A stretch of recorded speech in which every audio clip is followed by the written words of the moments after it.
We've seen it happen, so we know it's possible. A passion project that turns into a side hustle. A great way to earn extra money for your family. So my next guest hopes you don't shy away from trying. And even if you don't have a hobby or a defined passion, there are still ways to find part-time work you enjoy. Robbyn Scribner with Tech Moms is joining me in studio to launch this important conversation that I was telling you during the commercial break. Great to have you, Robbyn. That women, I think, are tapping their toes all the time, kind of head on a swivel, like what would be this opportunity that would allow me to still be the family gal I want to be, but to also help support my family with some additional income. Let's talk about that first point I mentioned, though. For the woman who doesn't have a hobby or a passion she can monetize, you say there is still plenty of opportunity for pleasurable part-time work. Yes, for sure. There are thousands of women who are creating these part-time opportunities for themselves, getting these side gigs, especially with the way that the inflation's been happening, the instability in the economy. A lot of women are feeling the pressure financially in their own homes. And so it can bring so much peace of mind to just say, I'm going to earn a little income on the side, even if I'm not the main breadwinner of my family. And there are so many ways to do that. Whether you want to pay your bills or even just save up for a vacation or something like that. Some extra fun money. Can we talk money? It's oftentimes this taboo topic, but I want to shoot straight. How much reasonably, Robbyn, can a woman expect to earn on the side with a side job to support her family in the way we described? It varies widely based on how many hours you're going to work and the type of work you're going to be doing. And some women, even those women, the pie in the sky idea, manage to create a whole family income, right, just on their side hustle. But for most of us, it's reasonable to think that between a few hundred and a few $1,000s a month, we could earn from our side hustle. So a wide range, but an awesome one to consider. And let's focus on that point I have already mentioned a couple times, but for the woman who wants to still prioritize family, how can you seek out an opportunity that keeps your priorities in check? Well, the most important thing for us as busy moms is flexibility. Yes, ma'am. And so if our kids are a little older and they're in school, then we could look at a part-time job that's got regular hours, maybe between 9 and 1 every day on the weekdays. But for those of us that have a little more moving pieces in our family life, we can work up to 40 hours a week, but we absolutely need the flexibility. And there are so many types of jobs that offer that flexibility now more than ever. It's amazing, and I'm glad you underscored that, and I'll pile on. It's amazing the flexibility that is being offered to women these days. I was talking to some young communication students not too long ago, and they were asking about that, about schedule and demand. And while I feel very fortunate to have had flexibility my entire career, that wasn't always the case. And now women are able to, I think, more boldly and confidently ask for that flexibility and reasonably expect it. So that's good to know. That's good to know. You have 5 ways women can find a side hustle or a part-time job to earn extra money. Starting with this, talk. Talk to everyone. Talk to everyone you know. Right. We forget this idea. Women, we love to make friends. We love to talk, right? But we forget to add in our professional life to these conversations we're having all the time.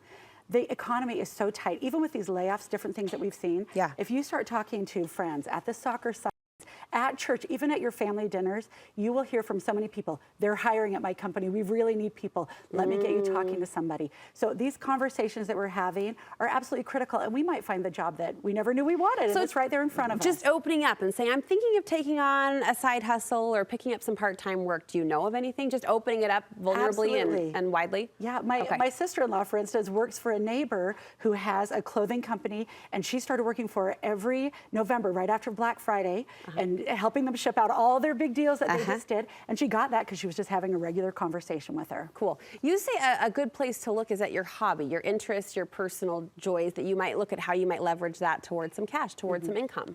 So for most of us, this will be more love and less money. Like, the hobbies are not the big earners for most of us. Always. But absolutely, this is a way, especially if you just want to earn a little bit of money and you want to focus on the things you love doing. So my niece, for example, loves working with flowers. And so she started making corsages and boutonnieres for her friends and other kids for all the school dances. Now, of course, you could expand that and do it for weddings and other things like that. Good for her. But I used to sell ruffle scarves at craft fairs. There are lots of ways to do this. So one tip, if you're looking at hobby income, is focus on the times when people are already looking to give gifts and spend money. So around your holidays, Mother's Day, graduation. If you're looking to earn money as a photographer, graduation pictures are a great place to start. You don't want to start with somebody's wedding if you're just getting started. No, for you and for them. Yeah, right. But for your graduation pictures, you know, family shots, kids shots, first day of school, those are great times to focus your hobby income activities around certain times of year. I really love that piece of advice because I think so often with hobbies, I mean, it's something that I'm willing to assume someone's coming to you and asking about already. Your niece with the flowers, you're so good at floral design. But it takes a different level of confidence to start charging for what you love. So I love that you pointed out to look for the high volume opportunities, the graduations or the events, the holidays, and that's a time when people are spending money anyways. That can give you courage just to put a price on it. Consider the gig economy. What do you mean by that? So that's things like driving for DoorDash, Uber Eats, going on care.com and doing housekeeping. So the benefit of the gig economy is you can start earning money today. There's no lead time. You can sign up for DoorDash and start delivering right away. So, and again, there are a lot of different moving pieces with this one. The biggest benefit is that it's immediate and you really control your own schedule. But a caveat with this one is that there are a lot of scams out there. And so you want to make sure you're working with a really reputable organization. And again, like I said at the beginning, talk to friends and family. If you know somebody that's doing it, they're actually getting paid, things are going well, then that's a thing to consider. It may not be your dream job forever, but if you need to earn some cash fast, this is a great way to do it. We talked about considering things you love. You say also consider places you are. Like you're already frequenting these places, and so maybe stepping up and volunteering, not volunteering, but, but volunteering offering to get paid. For being there. I mean, we own the women in our neighborhood who've started working at their local schools, right? Once their kids go to school. But even like your favorite coffee shop, your favorite craft store, if you're there all the time, you might as well spend a little time and earn some money. I've got friends who work at the child care center at their gym, and they get to work out, but their kids are playing with other kids. So think about those places. You might not have considered them. Again, they might not be your dream career. But for right now, it might be a great place to work. I've got a super juvenile example of that. In college, that very tip led me to work at Bath & Body Works seasonally because I was there all the time buying candles and other smell good products. And then you get the discount, right? And then I was paying for my addiction. Yeah, absolutely. Finally, learn a skill. Learn a skill that people will pay you for. Yeah. So I left this one for last. It's actually the most important, and it has the biggest long-term impact, but it takes a while. It takes some investment and some commitment. But in addition to these other things we've talked about that can be more immediate and smaller amounts of money, the biggest way to create the opportunity for yourself to have a long-term, good income at doing something that's very flexible and can be part-time is by learning something that people want to pay you to do. And so a bunch of our tech moms have learned to be web developers, and they're building people's websites.